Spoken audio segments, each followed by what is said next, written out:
This is the Grow Business Podcast with started. Cory Mosley. You have already started, but I think people are going to. You brought your highlighter.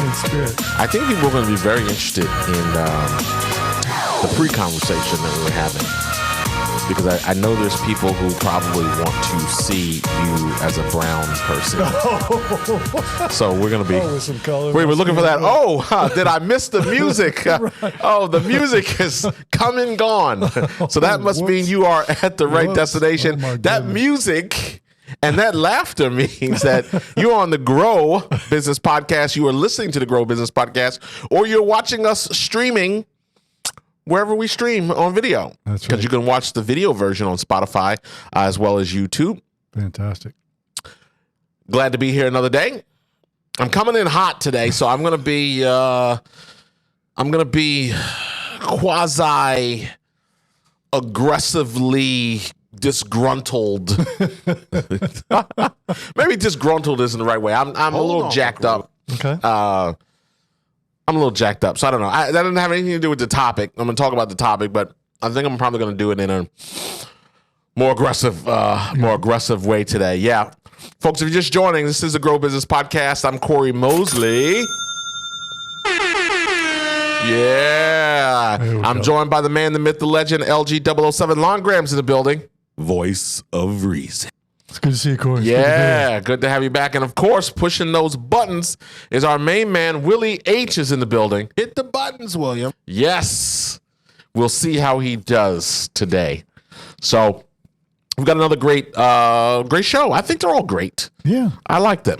Good and getting better all the time. Yeah, we're continuing to get good feedback, and thank you. It's a tricky thing. I mean, for us, the idea here and the curation of this is what's going on. Right. What's going on in the marketplace? What's going on with businesses? We're working with businesses daily. Correct. So what are they dealing with? What problems are we solving? What problems do we see? What are some things that are keeping people from a business perspective from growing? Right. And that's what we set out to do here. That's what we try to accomplish every week and provide value in that area. So we appreciate your feedback. We appreciate your listenership and viewership. Yeah. Welcome back. And I have to, for people obviously that are listening, they can't see the effect of me looking at you right now, but I'm still trying to get my arms around this idea of you being golden brown. Okay. Lord have mercy. Yeah, that's it. And you were speculating. I call it speculation. You allege that there are pictures of you with this full frock of hair. Oh yeah. So I'm going to be looking forward, folks. Demand Lon show us.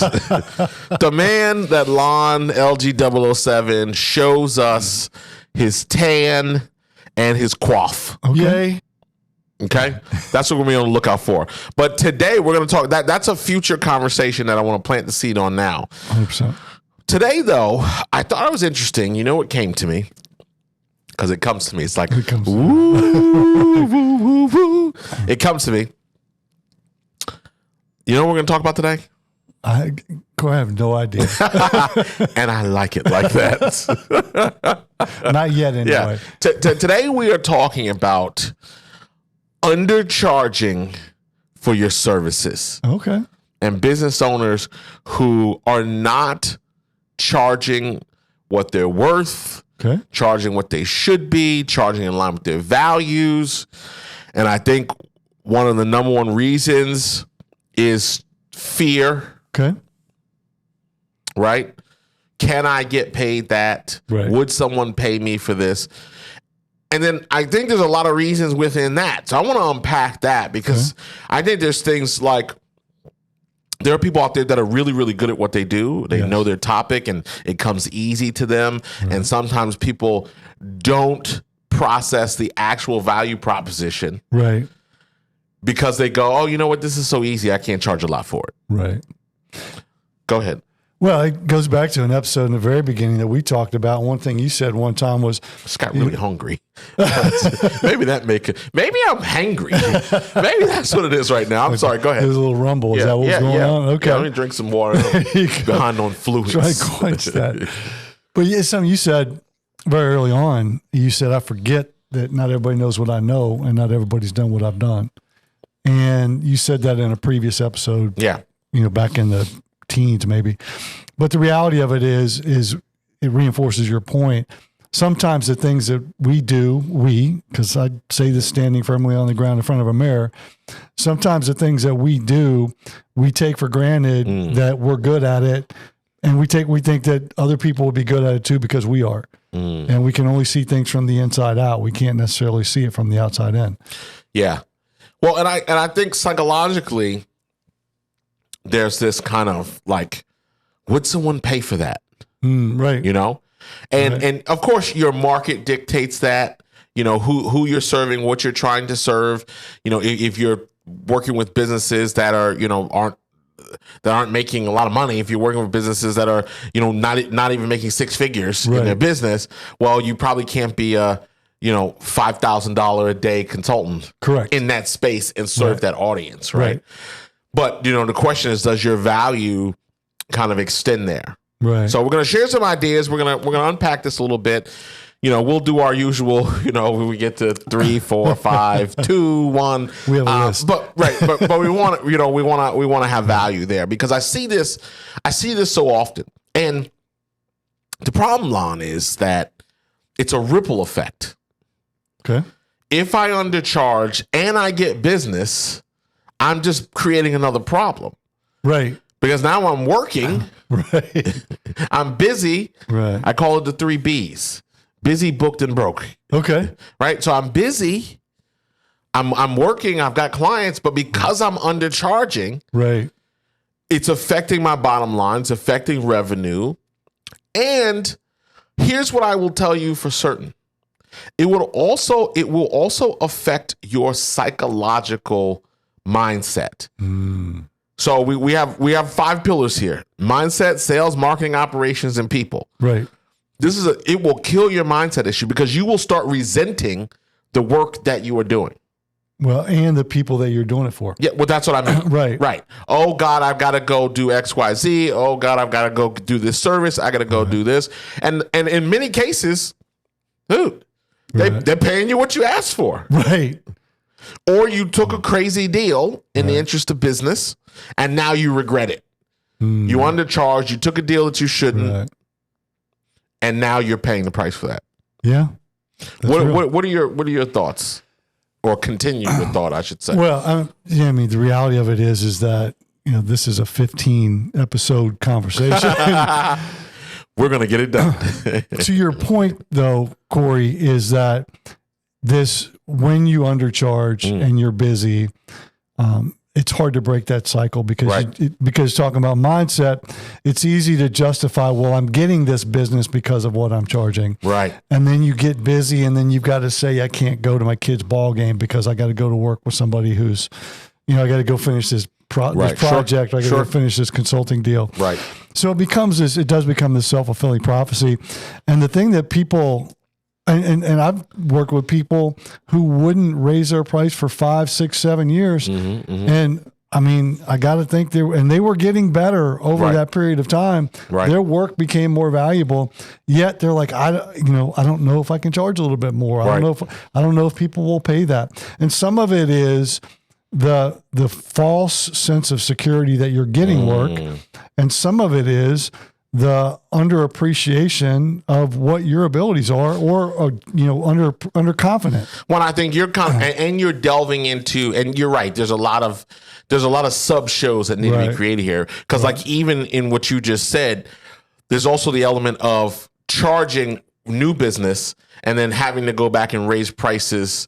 And having the confidence and structure to do that with current, like those are almost 2 different conversations right there. Very much so. Charging what you're worth in the beginning versus now looking at techniques. I think that's something interesting that we'll cover in a future episode. How to raise prices in a way that you don't lose clients, and or maybe right? It's that old kind of, you should be constantly, there's different philosophies out there, right? There's the, you should be constantly dropping your bottom 10 or 20% of revenue, opportunities or clients that are, problematic or not producing the revenue. Right. And that, to me, though, goes right back to mindset. Because you have to have the mindset to do that. Because I think it's tough. Even we didn't raise prices for years with our coaching program through COVID and all these other things. And we want to be sensitive to this and that. But we had people 5Xing their revenue through the work that we were doing. Right. So now it's kind of like, oh, okay, great. This person 5X'd their revenue last year. And we haven't raised our fees a dime. Right. I don't know. I think the value prop is there I think we can certainly justify it. Now we just got to take that action. Right. So I think, I want to start number one. Well, we've kind of already said number one somewhere in there. Who knows? But number one is, I guess, starting from the foundation of understanding the cost. Right. You know how many people I talk to and I say, well, what is it, what's it cost to produce your product? So particularly in the service-based business world. Right. Now, if you got widgets, or like you should know what it costs to produce this cup, or Apple knows what the components of a laptop go into it. If you're producing, bakery items or you're running that type of storefront. Right. But on the service-based side, most people don't have an idea what it actually costs or what their hard costs are to provide their service. Okay. Number one, if they are involved in the service, they discount themselves. Correct. I've heard people say, "Oh, well, Cory, our service really costs, this." And I say, "Okay, great. What are you accounting for yourself?" Right. "Oh, I'm not putting my time in there, or I don't look at it that way." Right. Well, that's what is that? That's Willie just dumb. Yeah, Willie H. It is. Willie H. a little late. Took my eye off of him for a second, and he just wanted to nod it off. Are you not entertained, Willie H.? Are you not entertained? Yay. Well, so I don't know. I mean, that's just a statement. You're 100% right, because people look at the fixed costs, they look at the clearly identifiable costs, and they don't place a value on their time and effort. And I remember when I worked in surgical sales and I was working with an orthopedic surgeon, and this was a couple years into my career, I was early on, and we didn't charge consulting fees. We didn't charge any fees for being there, although after a certain because they were buying whatever they were buying our products and using our products, right? Yeah, there was a customer service model included in the price, basically. Correct. There was a support model for sure. Yeah. And so, but I remember, there's a conversation, especially in healthcare, there's a conversation about the cost of goods and the cost of doing business. Yeah. And I remember this surgeon in the break room, and I still remember this conversation today. We were in between procedures and we were having a conversation, and he was getting up to walk away, and the topic, somebody had asked me a question about price. And he said, "Lon, don't ever forget what you're worth in this process, because you make this thing go better." And so that's something that has always resonated with me. And so it comes back to the point that your employer's got to feel the same way, though, in that situation. Well, right? I'm just saying. Right. Well, your employer does. Because I know your story, but hey, they got to get it too. They but do. But in a situation like that, where there's a value associated with the amount of impact that I have on the economics of the sales. But that's the same thing with the person, whether you're the business owner or whether you're delivering a service or whether you're the auto mechanic. I mean, in the maintenance world, there's a cost per hour for labor. Right. That's a similar concept. Sure. It's just, what are you charging for it, and what value are you placing on that expertise? Right. Yeah. Well, and I think too, so we talked about understanding your costs, right? So if you're undercharging, one way to figure that out is also to start from the baseline of, what is the cost basis there, right? And research your market. What should be a typical margin be? So I go margin, and people are like, what is that? Right? So you can get a margin calculator for free online, right? To just understand that and start down that process, because that's step one. You go, I mean, like, there's Captain Obvious. Right. I'm charging X, and there's no money left at the end of the month, right? That is Captain Obvious version. Correct. But now you get into the mechanics of that, right? I've got a 20% margin or 40% margin, or I've got whatever. So understanding that becoming the foundation, and you got to look at the 360 on that. Right. People exclude stuff, like really from an operating standpoint, what those costs are. Right. We're not just talking about the biggies. We're not talking about, rent or office space if you're involved there, but what are those underlying costs? What are those recurring things? Right. How many subscriptions have crept up in there because you're trying this and trying that? And listen, guilty. Right. I mean, guilty, right? So I mean, we're certainly guilty of that. Under the umbrella of trying and giving something a try or whatever, you kind of get involved in those services. We scale. We're doing meetings on Google Meet now. Okay. And shout out to Shannon Loy. Yeah. Because I was talking to her and I showed up and Shannon. I'm like, oh, you're using Google Meet. She's like, yeah, I'm paying for it already with our Google Workspace account. Okay. Right. So why are we paying for Zoom? And I'm like, she's like, why am I paying extra for Zoom when I have this feature? And I'm like, you're right. Cancel. Right. Canceled the Zoom. Okay. And now we use that. But that's that's $20 a month. That's $240 a year. So not to get too in the weeds, but I think I like Zoom better. Right.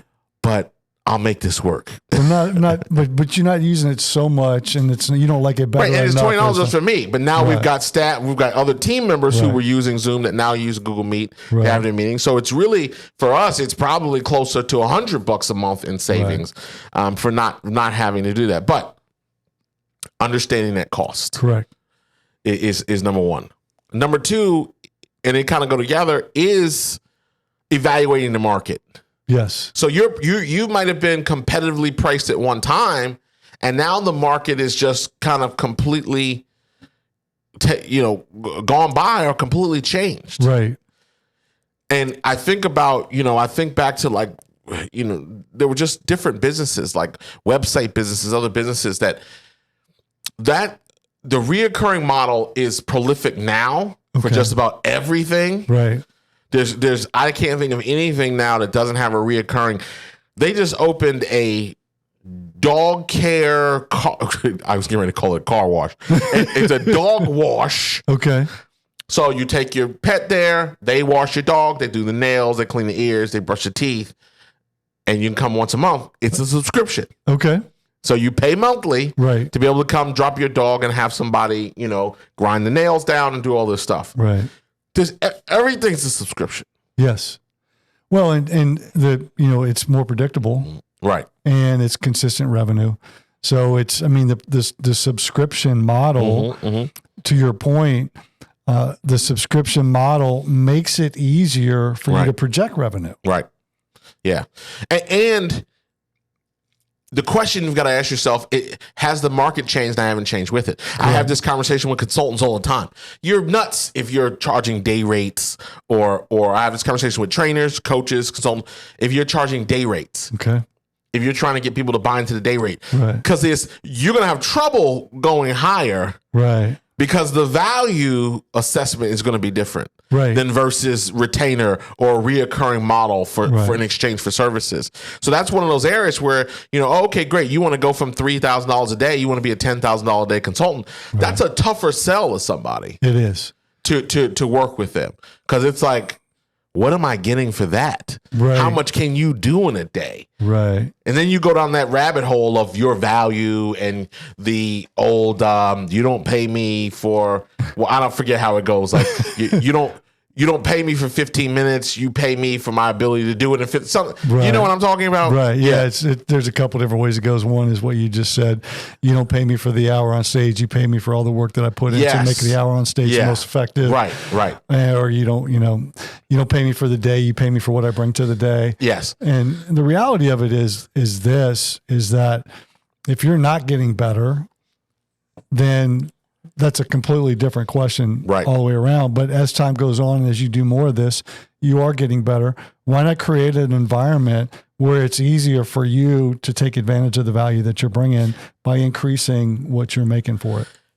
Because let me tell you something. You want to drive yourself completely insane? start to look at parallels in your market. Start to look at who the higher ticket earners are in your market and what they're doing. And then go, are those people really 5 times better than me or 3 times better than me? Right. I remember, it's story time, folks. We need, Willie H., we need something for that. We need something for story time. But it's story time, LG007. And folks, I remember, and it was a cornerstone moment, and I share this with like consultants and industry people all the time. I remember when I was doing on-site work, I was doing on-site client work, but I was also in transition where I was doing more speaking, I was doing more keynote speaking and things of that nature. So I remember waking up Tuesday morning at the Fairfield Inn in a city in Kentucky. I'll just leave it there. I'm not even going to identify the city. But I remember waking up in Kentucky at a Fairfield Inn and then going to be on site to work with a client. And then, going through the whole hoopla, the airport, was like an hour away, and you're going through all this. And then Saturday, I woke up in Bermuda. Oh, wow. To go speak to 300 business owners. Okay. In the beautiful Bermuda sky, not at the Fairfield, but at the Fairmount. Right. Okay. Let's not get those confused, folks. Not the Fairfield, but the Fairmount Hotel. And talking to 300 business owners for an hour. What's important about this story? I made more speaking to that group for an hour than I did having to fly in, go to on site with this client and spend, 9 to 6 in the afternoon with that client. Right. And it doesn't seem like something that would affect you maybe on the surface, because like when you hear it, but when it's happening in the same, when you see a contrast like that within days of each other, you really start to assess what the value proposition is, why you're doing what you're doing. Is it time to change? Because this may be an opportunity for you to change your product and service offering. Your product and service offering may not support the fees that you should be earning. Right. The offering. So it could be the market. We talked about the market. It could be the market, but it could be the offering itself. Right. Does it call for that? Right. And that's something that is. And let me tell you, big difference between the Fairfield Inn and the Fairmount. Just go ahead. Just wanted to point that out. Lord have mercy. Yeah. Bacon's a little more crispy at the Fairmount. Yeah, Fairmount. Yeah. It is at the Fairfield. Yeah. A lot of differences there. No disrespect to Marriott, the fine folks there, but Fairmount, not Fairfield. Well, and what a great, that's a perfect example of what you just talked about, Cory. So we've got the Fairfield Inn, which delivers a certain level of expectation. Sure. Yes. And you pay for that level of expectation. Yes. Now you go to the Fairmont or the Fairmount Inn in Bermuda. Yep. And it doesn't matter who's paying for it. Somebody's paying a lot more for that. Sure. And there's a much higher level of expectation. Right. So when you talk about what does your product support, there's a big gap in what you're paying for those two. There's also a big gap in the type of service and the delivery and the expectations that you have for those two.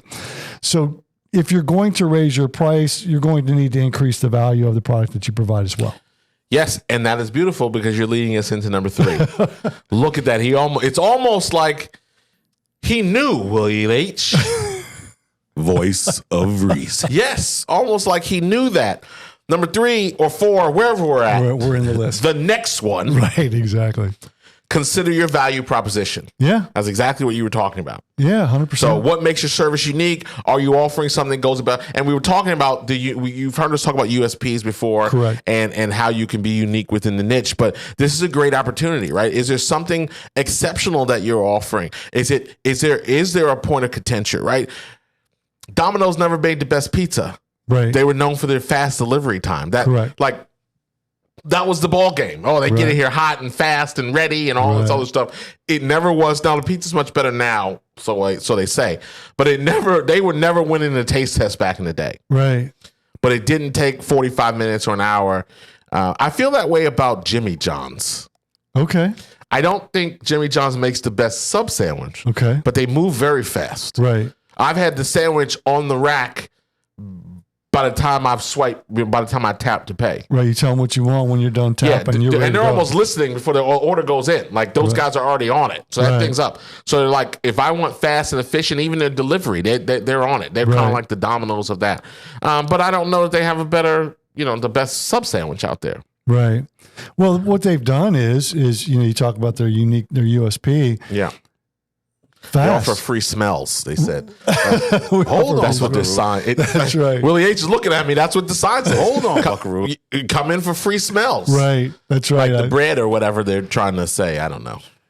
Well, and marketing. They are marketing speed. Yeah. And marketing speed and efficiency. You can get in and out. You talk about Domino's in the beginning that they remember they used to advertise 30 minutes or less. Right. And they position themselves near college campuses to appeal to college students. Yep. And it became a game. Can I get how can I get it? And because it takes longer than 30 minutes, I get a free pizza. Right. And that's a big value proposition to a college kid. And so, and you're right, those products continue to get better over time. But how do you distinguish yourself from the competition? And then this is the conversation that we're having. What is the value of that distinction or Scott McCain, I'll give props to Scott McCain, talks Shout about Scott McCain. Distinction, right? Distinction. And so how do you distinguish yourself from your competition? Right. What do you do better? And then you start to go through the process of what's the value of that and how do you figure that out. And thank you for that. The thing to keep in mind is that there's levels, right? So you could be undercharging out of the gate. Correct. That's something for you to consider. Right. Then there's, I'm undercharging, I want to charge more. Do I need to increase my value proposition? Do I need to change my focus, my niche? What is the value? Are there things that I can, whether it's more service, more personal attention, is speed a factor? Jay Baer is talking a lot right now about speed as an impact on selling. Yes. Not necessarily that being first and fast can be better than simply, trying to be the best or positioning yourself as the best and the advantage of that. So what is that value proposition? I think first you got to get to the mental aspect and say, hey, am I undercharging? Because also when you look at that peer network, don't hate. I see that all the time. People hating on other people. And when I mean hating on them, businesses hating on other businesses because they're not them, right? Right. What is it? You hate us because you ain't us? Right. Right? And what I mean by that is, people hate on like the HVAC companies, right? Like in our area, I'm thinking of two in my head that are known to cost more. Right. So the other people hate on, I'm not overpaying, or if you want to overpay, go with them, or, we're not trying to gouge you. Yeah, but here's the issue. With those guys that charge more, I demand more as a customer and I get more. Right. I know who's coming. They show up on time. They know what they're talking about. Right. No one, they show up looking appropriate. I don't have to see any butt cracks. The uniform's clean. Right. Uniform's clean. I mean, so there are some things and there's a confidence level. Right. Yes, I could save more money with Al coming by, but what does that really mean? Well, it's interesting that you bring up the HVAC companies because... Hold on, you missed it. What? Woo! When the church say amen. Yeah. Go ahead. What are you going to say? So it's interesting, though, that you bring up the HVAC companies in the area because over the last 6 months, their advertising has changed. The ones that are lower priced have come in and advertised, we're a lower priced option. The ones that they're pointing at have the owner sitting on TV in the advertisement saying, well, you think you're going to pay a little bit more. Here's why. Here's what you're getting. Correct. And here's why it's not really more in the long run. Right. Sure. And so they're leaning into that. Mm-hmm. And I think one of the things that what you're not doing is dropping the prices. Oh, of course not. No. Yeah. And nor should they. Nor should they. Yeah. But I think to your point, if you are undercharging and you're thinking about what do you should you charge more?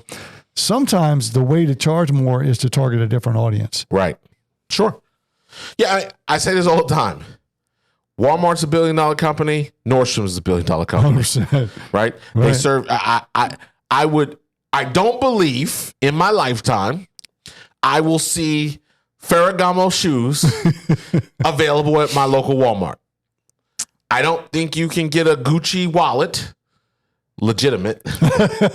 Hold on, Buckaroo. At my local Walmart. Correct. By the flip side of that, I don't anticipate Nordstrom carrying Hanes or Fruit of the Loom or selling groceries right, or brand to brand, right? So, although Hanes a great iconic brand, Fruit of the Loom iconic brand, arguably, quality, but that's just not who they serve by and large. Now you will see, certainly Nordstrom customers go into Walmart and get things, and Walmart customers may go into Nordstrom. Right. But you're not going to see the same products and services. Right. Well, and they're going there for very different reasons. Sure. So I'm going to leave that there. I don't want any pretentious hate emails. So the value proposition is going to be important, right? We agree with that. So that's just another way to make that assessment. Because like I said, if you go peer to peer, that's where it gets real interesting. Like in the speaking world, there are, I know what my speaking fee is. My speaking fee has evolved over the years as I've gotten more experience, had bigger audience, bigger clientele, all of those different factors, obtained recognition in certain ways and accreditation in certain ways. No different than when someone wins an Oscar. Correct. Their rate goes up for the next set of movies, right? Right. And they hope, they can maintain that and not end up in B movies or straight to video or whatever. But in that world, I go and I look at people who are now charging X. Right. And I go, are they that much better than I am, on the platform, let's say? Right. Or what is it? Like, what do I need to do to tool my value? And those are the conversations I have with our team, whether it's how we approach our brand, how we approach our content, and those types of things.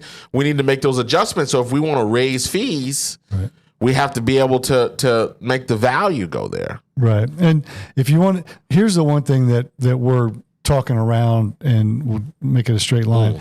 If you want to raise fees, you have to change something. Yes. You have to either change your client, for raising fees. But getting charged with your worth may mean raising fees. Right. That doesn't always mean changing something. So I want to make sure we're not confusing people, right? There's people who are undercharging. Okay. Period. For that, yes. They're just giving away their products and services at an amount that is a steal to other people. Correct. So I want to address this piece specifically. Okay. What I'm recommending is that you look at price creeping. Okay. The market will say, ouch, when you've hit it. And we've done this with our clients. We've done this with a particular client that had a technology company. Okay. He did not have a combination. One, he didn't have the track record yet with the product that he started, the service that he was offering. Right. He hadn't had the track record, and he had not sold at the dollar value that his product or service sells at now previous. Okay. So I talk about mindset. Right. So his confidence was not there yet. Okay. So it would have been, and this is where, again, I'm not ringing the bell for myself, but this is where you need to have someone strategically in your corner and get out of some of this DIY, because he would not have, I don't believe, and he will tell you, I'm not just saying it because I'm so great. He would not have approached it this way and had the impact on his revenue in a short period of time, in 36 months, as he did, if not for that. Professionals hire other professionals, whether that's working with us or not. Right. But he started at one price point, which we knew already was lower. Right? We knew it. Right. But psychologically, historically, it wasn't there yet. But what we quickly did was he hit X amount of sales, and then we raised the price. Okay. We hit X amount of sales, then he raised the price.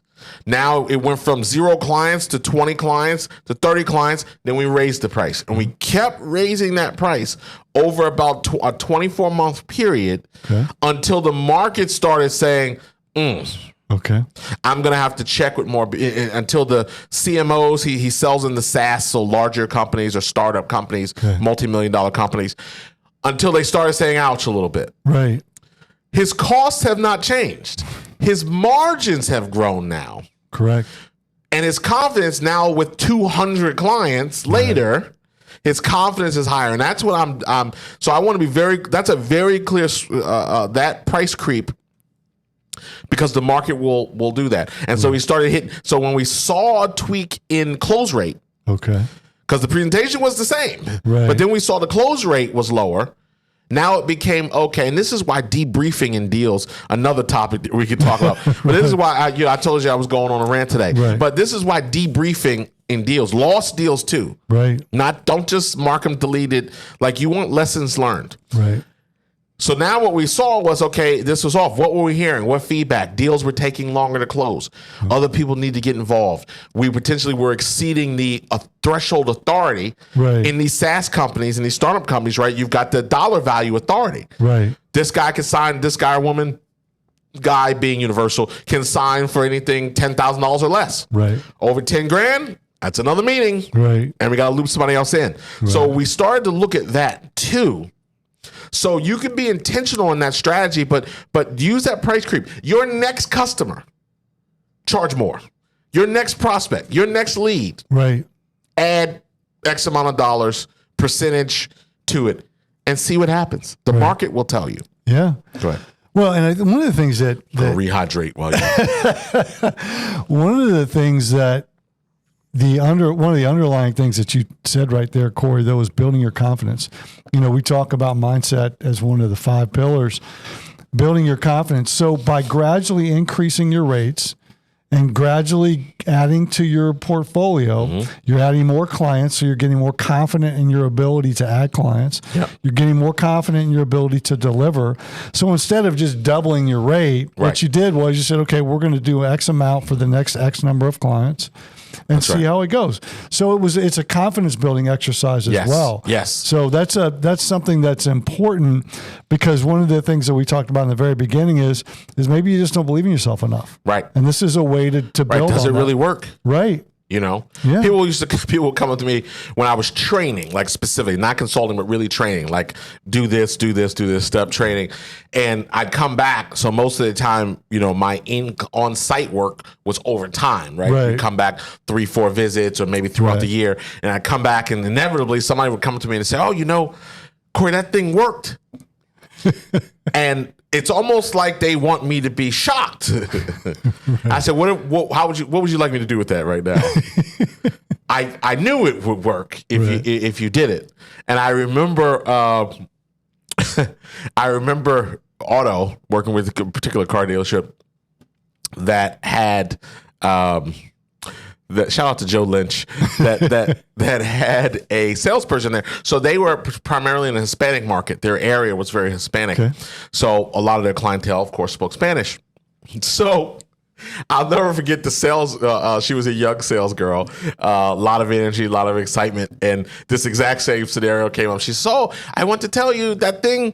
I said that whatever it was, a word track or some technique." She says, "I want to tell you that works. It worked for me." I said, "Oh, that's great." She says, "Yeah, with white people, not so much the Spanish, but the white people it worked with."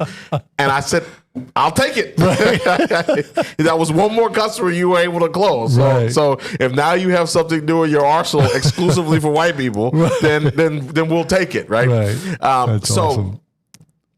To your point, so we ended up covering, so listen to your customers, which we were just talking about here. And then the next one is experiment with pricing. So that's basically kind of what we just said. Yeah, put those two together. Yeah, exactly. So being able to experiment the pricing, you can always dial it back.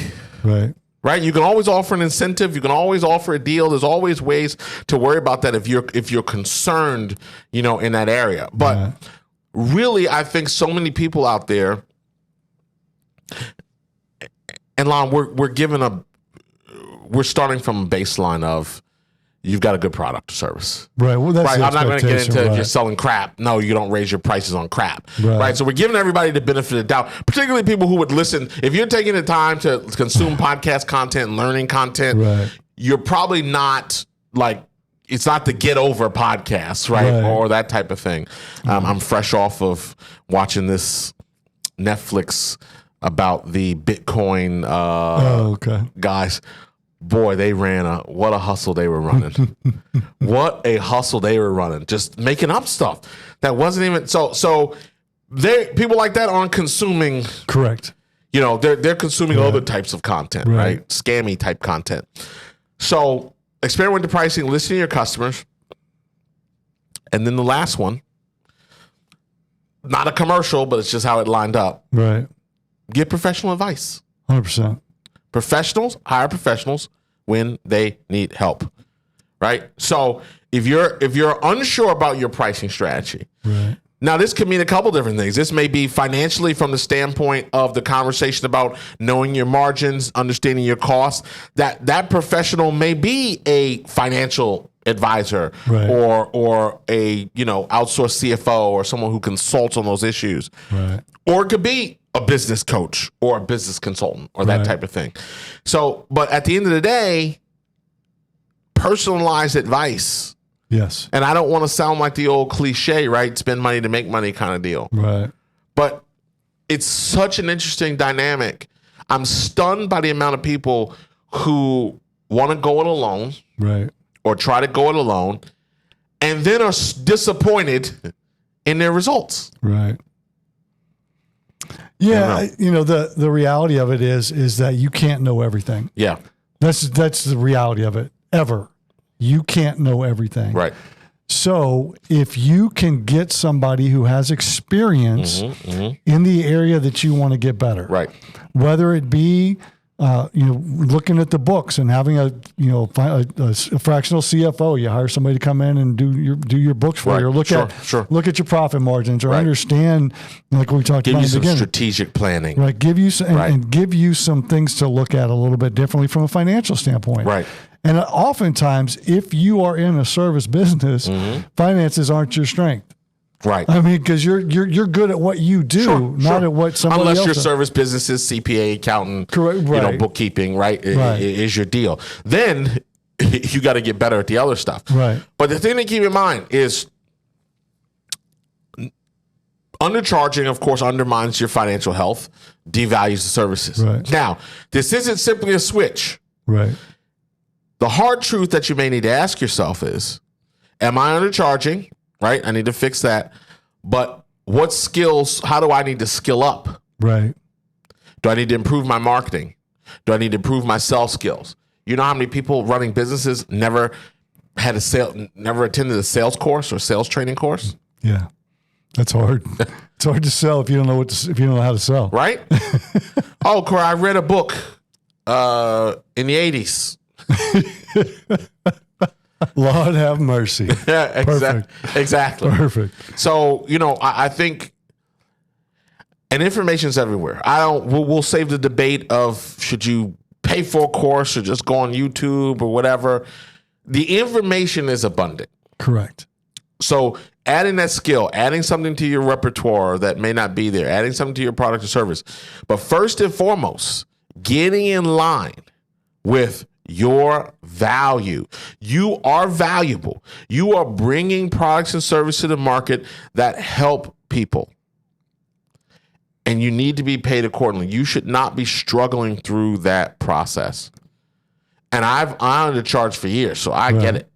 And undercharged where people were making hundreds of thousands of dollars a month more based on my techniques and strategies. Right. And taking home pennies for that. Well, I think the reason that we're both qualified to have this conversation is because we both have experience with it. Yes, we've both undercharged. Or hell, I'll argue I'm still undercharging. I'm gonna go back and rewind this podcast. I'm gonna listen to it a few times myself. Right, Willie H? Yeah, felt like there was something coming, but I did too. He I don't know. Yep, he said nothing. Yeah. Willie H, everybody. Hit the buttons, William. Yeah. Yeah, he hits that button, but it hasn't sunk in.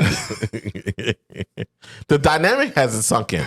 But it's true. Right. And what you were talking about is get some perspective. The reason that what you have to offer is valuable is because you're good at it, and not everybody's good at it. And we're operating off of that baseline for this audience. Yeah, people will pay for what you're good at because they're not. Right. And so if you offer something that's going to make somebody's life better, so they don't have to deal with it, understand what that value is. Yeah. And if you can equate a dollar amount to the impact that it makes your life a lot easier. The way to do that, though, is to get somebody outside of your skin to look at it and give you some perspective. And don't be afraid. We've said it again. You and I both talked about it throughout the time before we get out of here. Right. But it just hit me again. Because this is just such an area of sensitivity for people. To be doing good work and struggle is just, it shouldn't be allowed. Right. So I want to hit one thing home again before we get out of here. Yeah. And that's, do not be afraid to change the customer. Mm-hmm. You can't help everybody. Right. And you've got to get in alignment with, so you charging more, or I should say charging what you're worth and your value, may mean abandoning the market that you serve. I've seen this time and time again. I went through it with Pecan Jacks. Yeah. One of the first things I said is, you're using premium product. You don't have preservatives. You're buying the most expensive pecans for your pralines and all these things from Georgia and all this stuff. You got to charge more. We got to raise the price. Oh, we don't want to run our customers away. Or we'll get new customers. Right. And you know what? We'll get new customers at higher margins. Right. And that's exactly what they did. Right. And by the way, their customers didn't run away. They paid the increase. Because again, we didn't raise it 500%, right? Like these guys that come in with the drugs, drugs people need that should be $40, they make it $4,000 so we're not talking about that, but you may need to change customers. Look at yourself in the mirror, make that hard decision. We've done that. Right. We've tweaked. Yeah. In many ways, who our ideal client is and our customers are, and you can't be for everybody sometimes. So you really reevaluate that. And I can't say that enough. I feel strongly about it because I see it as just one of those areas. I see it every day in these conversations that we have with business owners. When the church say amen, say a little Willie bit. Yates, woken up as we end. Say the same thing a little bit differently. He's winding up as I'm winding down. Go ahead. Exactly. Say the same thing a little bit differently. Sometimes you have to release some current customers to make room for the ones that can pay a premium or pay a higher value client. Right. So you look at a young couple buys a starter home and then they build up, right? Yeah. So they sell that starter home to the next young couple. That's right. Sometimes you can do the same thing with your business. You started with some clients and maybe they're no longer the right clients for you as you build up. Yep. So maybe you'll release a couple of your clients so that you can make room for a bigger client. I like it. And don't be afraid. I know it's easy to say that. It's easy for us to sit here and say that. Right. Sometimes the best deal you can make is the one you don't. Sometimes because there's people like Cory. I gotta take any business that I can take. Right. And it's very scary. But be careful there. Be careful in the devaluation because then it's harder. I have a tough time. So my coaching rate is quadruple now. I'd have a tough time going back to some of the people that I worked with when it wasn't quadrupled. Right. And going, hey, no matter what I did for them, no matter what the ROI was on that relationship, some people can't get there in their minds, right? Some people can't have big picture thinking. Right. They just don't have the capacity. They haven't expanded their mind enough. So, all right. There it is. That's good. Yeah, there it is. I think we got it done. And as always, before we get out of here, we want to do what we do, which is thank our listeners, thank our viewers, however you are consuming this, Spotify, Google Play, I try to think of all in my head, Amazon, iHeart, YouTube, however you're consuming this, we want to thank you for coming back week after week. I love seeing these little charts and graphs that, do this. So we can't do it if you're not coming back, if you're not sharing with your colleagues, if you're not giving us good feedback, reaching out. I know people are reaching out to you, people are reaching out to me, and we're getting some great reviews that are coming in. And I think it's a good feeling, you know, for what we're doing, to know that we're trying to help in our own way. Right. There's no, and that's probably, hell, I'll probably have to change that. Like there's no pitch. Right. We'll probably have to start doing some more of that on the thing. But, you know, you're not getting pitched. We're not doing commercials yet. Right. I don't know, you know, but we're just here trying to deliver that value. Right. So many of the people we might be talking to may never be positioned to be customers, or become clients. Well, more won't than will. But the reality of it is if somebody listens to this and it makes their life a little bit better, then we're glad. And if someone listens, gets better positioned, starts doing more business, then maybe they can be a client. Correct. You know, it's kind of like the Alex or Mosley thing, right? He tries to give all the business away, but really he's in the acquisition business, and you know, you got to be doing X amount of $1 million or so for him to get involved. But if he can help people get to that, then he's cultivating his own leads that way. So, but we're just thankful. We want you to know we never want to get out of here without giving a big thank you. Yeah, thanks for coming, and thanks for coming back. Yeah, absolutely. All right, that's going to do it for today. Sounds good. LG007, thank you for coming along for the ride. Thanks, Cory. As usual. And we'll be back next week with another Grow Business Podcast. Who are you? Lon Graham, LG007. I'm Cory Mosley. And for Willie H., we'll see you next week. William, take us out.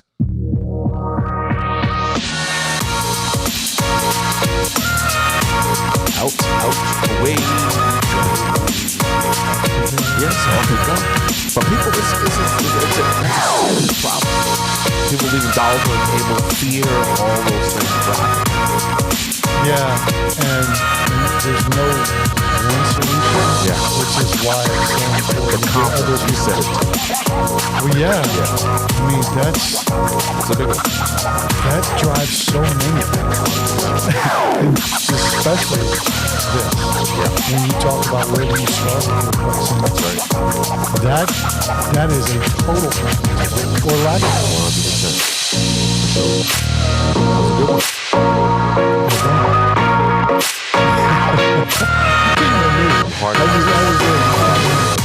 Like I stopped doing